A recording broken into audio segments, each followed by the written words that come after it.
to avoid prosecution in Brazil. He used deceit and trickery to win his election. The Constitution has a remedy for this. Article 1 of the Constitution allows the House of Representatives to expel a member with a 2/3 vote. And all we're doing is asking Speaker McCarthy to allow the Constitution's provision to be executed and to allow a floor vote and let the members decide as the Constitution prescribes. And now, it's my honor to call up the amazing member from Vermont, Becker Berlin. One of the things that I said on my campaign over and over again was that democracies don't die overnight. They don't. They erode slowly over time as our ethical standards wane, as we turn away from our core values. Our elected leaders must have the courage to stand up for truth and affirm their commitment to upholding this democracy. Members of Congress should be held to the highest standards of ethics. We cannot normalize candidates and public officials that blatantly defraud the public. Mr. Santos's actions have been outrageous, and they undermine the legitimacy of this body. His presence here in Congress is an attack on the integrity of our political and legislative process. He has not only been revealed as dishonest to his constituents, he's now facing 13 federal charges, including fraud, theft of public funds, and false statements to the House of Representatives. His constituents are American voters, and they deserve real representation. They deserve someone that they can trust. My colleagues' continued embrace of Mr. Santos is a concerning sign for the health of our government. Americans want to have faith in our democracy, but with trust in government at an all-time low, it's critical that we take action to restore that trust. I'm asking all members of conscience to stand up for truth, stand up for their constituents, and bring our democracy back from the edge.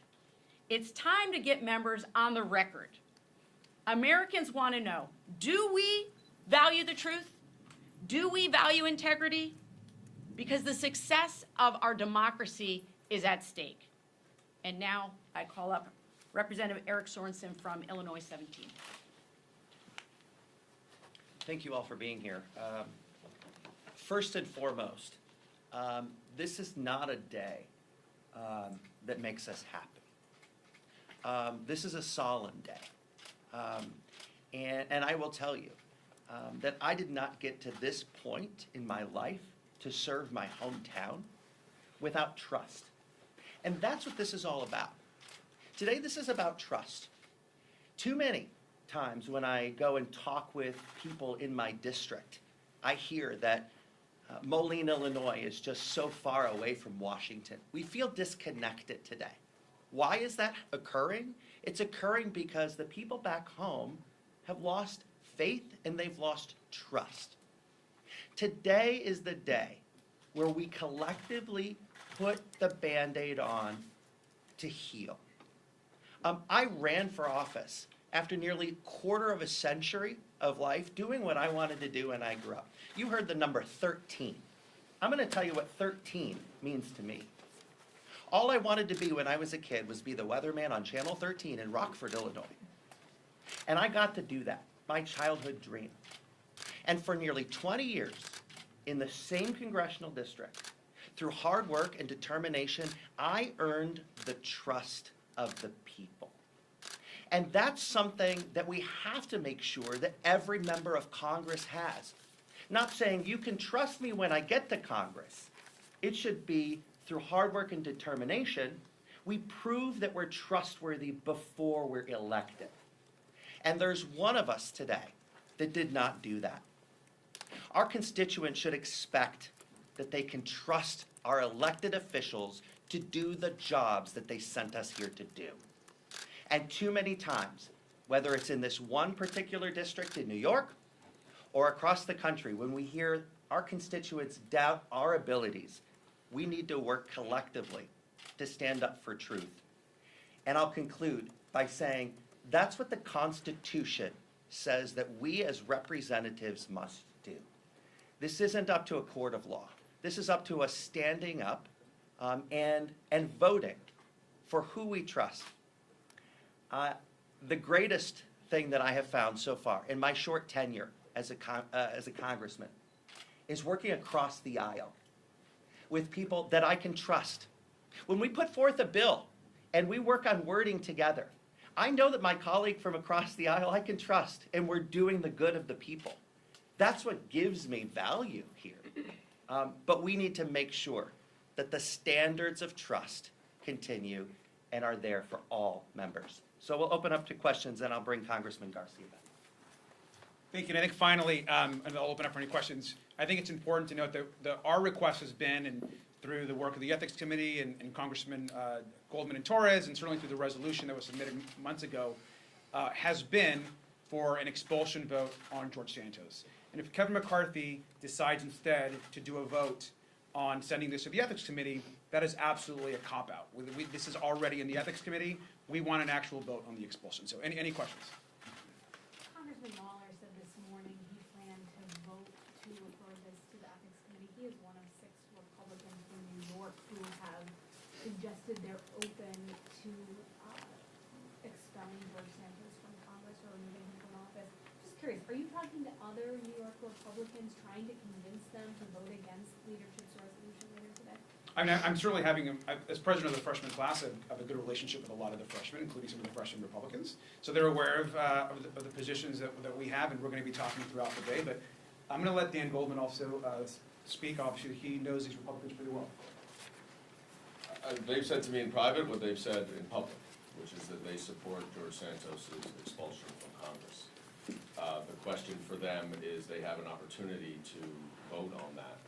And by supporting a cop-out, redundant motion, they're avoiding that responsibility to make hard votes in Congress, and they're avoiding actually having to walk their talk. Talk is cheap. Action matters. And if they do believe that George Santos does not belong in Congress, then they should vote against this cop-out motion to refer it to the Ethics Committee, and we should all take a up or down vote on whether or not George Santos belongs as a member of Congress. Mr. Garcia, thank you. Good morning. So explain to the public here, I realize that if the speaker moves to refer, we're one step parliamentarily removed from an actual up or down vote on this. But how do you articulate that to the public to say, look, they'll say, oh, look, we are taking this seriously. We're moving to refer him to the Ethics Committee. I understand the redundancy. But you guys then have to turn around and say that was that cop. You have to demonstrate to the public that was one step removed and that was a cop-out. How do you translate that in kitchen language to people back home who don't understand the inner parliamentary mechanics? I mean, it's pretty simple. I mean, at the end of the day, we've already referred this issue to the Ethics Committee. They're already looking at it. Kevin McCarthy and his leadership, instead of an up or down vote on whether George Santos should be in Congress or not, it's very clear he should not be, wants to essentially send this to a place it's already at, which is the Ethics Committee. So that is, we think, an opportunity that he's trying to give his members to not take what is a consequential vote on whether or not people think that George Santos should be in Congress or not. And so the American people deserve to know, and particularly the constituents in New York deserve to know, whether or not folks believe that someone that has admitted to crime and defrauding people, not just the indictments, but already admitted to it, deserves to be in Congress. And if I could follow just briefly, in some respects, isn't this more about getting those Republicans, in some respects, isn't this about getting those Republicans on the record voting against expelling him versus just getting Santos out? We think everyone should vote on the record against whether he should be expelled or not, and Republicans would have a chance to do so if the expulsion vote came to the floor. Can I just add one thing? Yep. The Ethics Committee investigation is not a well-established and only mechanism through which someone can be expelled. And it's very important to emphasize the difference in George Santos's case than it may be in other past cases that the Speaker and others have referred to. George Santos's lies, many of which he has admitted to, were used to perpetrate a fraud on his voters in order to get a seat in Congress. This is not some other fraud scheme unrelated to his election. This is part and parcel of why he is here. And every day that he is here, he continues to perpetrate a fraud on this body and on his voters. His district is relatively close to mine. I hear from his voters all the time, including those who supported him. They do not feel like they have representation. They want him to go. So if the Republicans are going to listen to the constituents, as they say they do, and as George Santos says that he does, then they should expel him. So the ethics investigation is an out. It is an excuse. It is a way of avoiding accountability and responsibility. It is not necessary here, where somebody, unlike many others in the past, has used his lies and deceit in order to get a seat in Congress. And that is why it is so important that we move quickly, and that is why it is so important that if the Republicans who have said and called for his expulsion truly believe that, and aren't just saying that to placate their voters, then they should actually take an up or down vote and not avoid the issue. Mr. Goldman, I just want to get you on this. Have you spoken with Jay Jacobs, the Democratic Party chairman over in New York, about this strategically speaking? Is it better to have Mr. Santos out now and then to trigger a special election? And wouldn't that be better for the Republican Party in New York to have a special election? There wouldn't be a primary, and the money would go directly to the new candidate. Santos would be out. There'd be fresh candidates, as opposed to going into 2024 where there'd be a primary, Santos would be involved, and so on and so forth. Can you talk about that? Sure. I don't have much to say. I've not spoken to Jay Jacobs about it, and this is not about political gamesmanship. That happens much too often in Congress. I think all of us up here came to Congress feeling the responsibility. And the reality is that every day George Santos is in Congress, it not only is a blight on the Republican Party, it is a blight on the institution of Congress, it is a blight on the integrity of Congress, and therefore it is a blight on us as well. I am personally offended that I am walking the same halls and voting on the same legislation as a complete and utter fraud like George Santos. And I think all of my colleagues up here are also offended. We need to restore the integrity and the confidence in Congress. And every day that George Santos is here, we are doing the opposite. If this is referred to the ethics committee, as it looks like it might be, what other next steps are you considering in this process?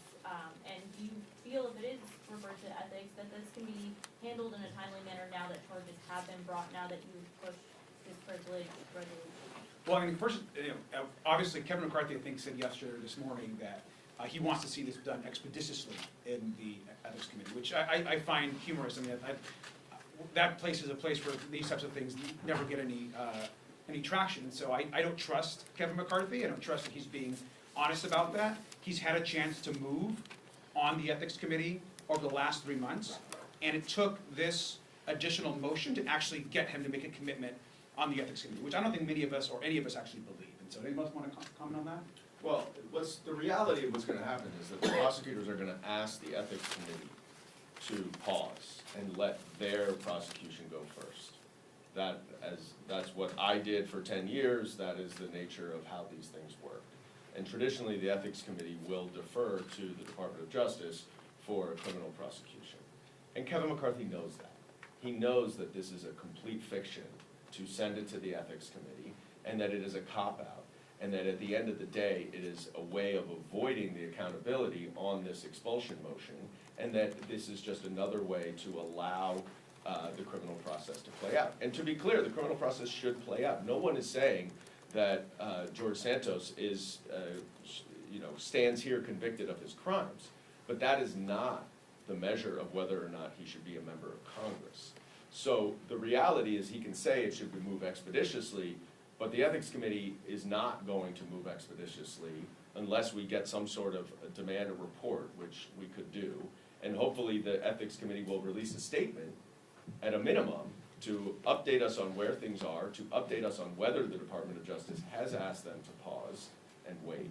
But this is simply an effort for Kevin McCarthy to keep an extra vote for his legislation because he has such a narrow majority.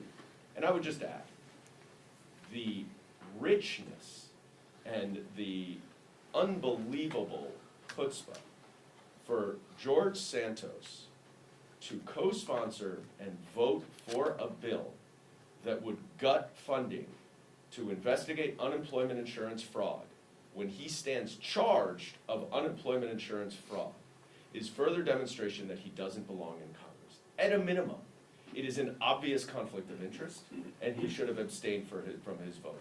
But he has no integrity, he has no morals, he has no ethics, and yet he continues to be a member of this Congress.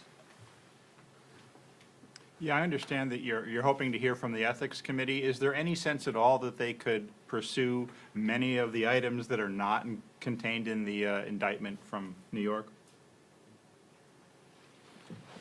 I just want to say this whole ethics committee thing is a red herring, right? The Constitution makes no mention of the ethics committee.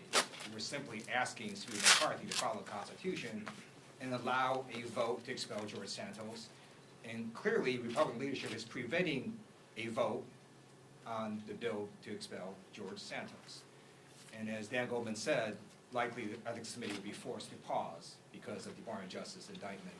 And the difference again here, it's not as if George Santos is saying he didn't do this stuff. It'd be different if George Santos was in fact Jewish, or if he actually worked at Goldman Sachs, or if he in fact didn't commit theft in Brazil. He's admitted to all that, right? He's admitted to all this misconduct. He has brought shame on himself in the House of Representatives.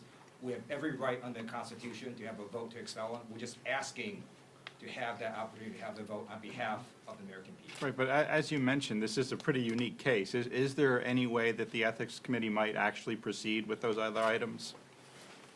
The Ethics Committee can do whatever it wants. It's a committee of Congress, and that'll be up to the chairs of the Ethics Committee. But again, it's a complete red herring. There's zero requirement in the Constitution to have anything go to the Ethics Committee. We simply can have an up or down vote to expel George Santos, and we're just asking for that opportunity on behalf of the American people. Congressman Garcia, thank you so much. Ashley Banks with the GRIO. As was stated previously, there's a great chance that House Republicans won't schedule a vote to expel Santos. So if that's the case, what's your next course of action? Well, we're going to continue to demand that Santos be expelled. I think that we're here because we know it's the right thing to do.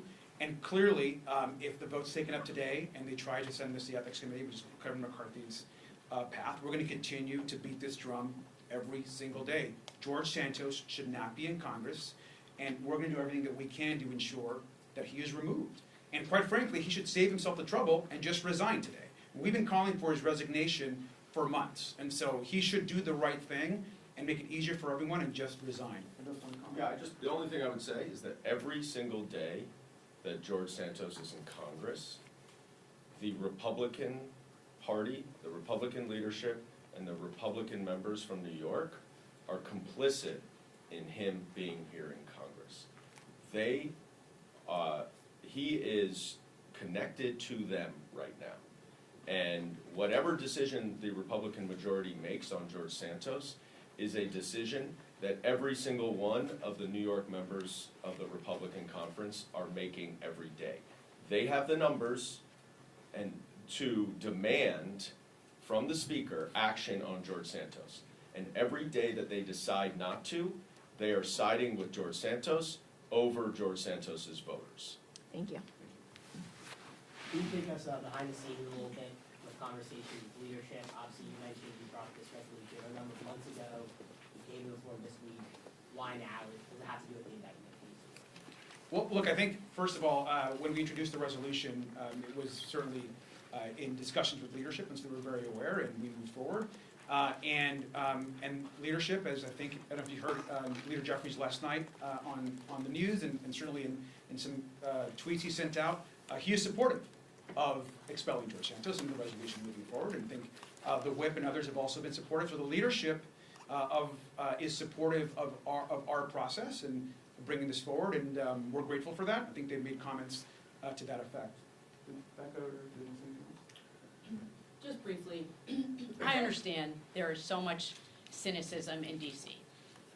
I get it, I'm sure all of you are sitting here with skepticism. That's your job. But this is about the fact that voters were defrauded on the campaign trail. They voted for someone who doesn't exist. And I'm not a cynic. I ran because I actually believe in this democracy. I was a middle school teacher, I was a history teacher, social studies teacher, a government teacher. This is an inflection point for us. It truly is. If we can't even agree that somebody should be expelled when they lie to their constituents on the campaign trail about who they are and admits to it, then where are we as a democracy? That is my question. Where are we? And I'll just echo those comments that Congresswoman Ballant said. We have an opportunity beginning today. This isn't political in my mind. This is about right versus wrong. This is about standing up to say, yes, personally, I want to be able to continue to develop the relationships with my colleagues on the other side of the aisle. And so I'm asking them, I want to be able to work with you. Can I trust you? Are you willing to stand up and say, I'm trustworthy? I want to get the job done for the people who sent us here. And we really have to ask that question introspectively. Who do we work for? Because there's one person in Congress today that we just don't know. And thank you all, we're gonna wrap up, so appreciate all the questions and you being here. Thank you.